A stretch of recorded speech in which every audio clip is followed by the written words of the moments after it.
বাংলাদেশ বা ভারত থেকে ভিসা ছাড়াই দালালরা কিভাবে ইতালি নিয়ে যায় জানেন? দালালরা মূলত দুটি রুট ব্যবহার করে। প্রথমটি সেন্ট্রাল মেডিটেরিয়ান রুট। প্রথমে বাংলাদেশ থেকে দুবাই বা মিশর হয়ে লিবিয়া ও তিউনিসিয়ায় নিয়ে যায়। সেখান থেকে ইতালির দূরত্ব মাত্র ৩১৫ কিলোমিটার। এরপর কয়েক মাস লিবিয়ায় সবাইকে গেম ঘরে বন্দি করে রাখা হয়, যেখানে দালালরা অমানসিক নির্যাতন করে মুক্তিপণ দাবি করে। এরপর প্লাস্টিকের নৌকায় গাদাগাদি করে ভূমধ্যসাগর পাড়ি দিয়ে ইতালির সবচেয়ে কাছের শহর পালেমোতে পৌঁছে দেয়। এই বিশাল সাগর পাড়ি দিতে গিয়ে অনেক সময় নৌকা ডুবিরও ঘটনা ঘটে।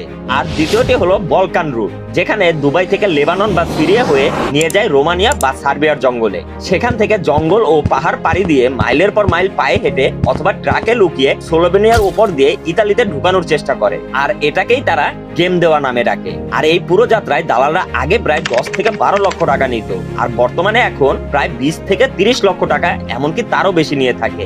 এত টাকা খরচ করে জীবনের কোনো নিশ্চয়তা থাকে না, তাই অবৈধভাবে ইতালি যাওয়া থেকে অবশ্যই বিরত থাকুন। আপনার সব থেকে পছন্দের দেশ কোনটি, আর আপনি এই ভিডিওটি কোন দেশ থেকে দেখছেন অবশ্যই কমেন্টে জানাবেন। আর ভিডিওটি ভালো লাগলে লাইক দিতে ভুলবেন না।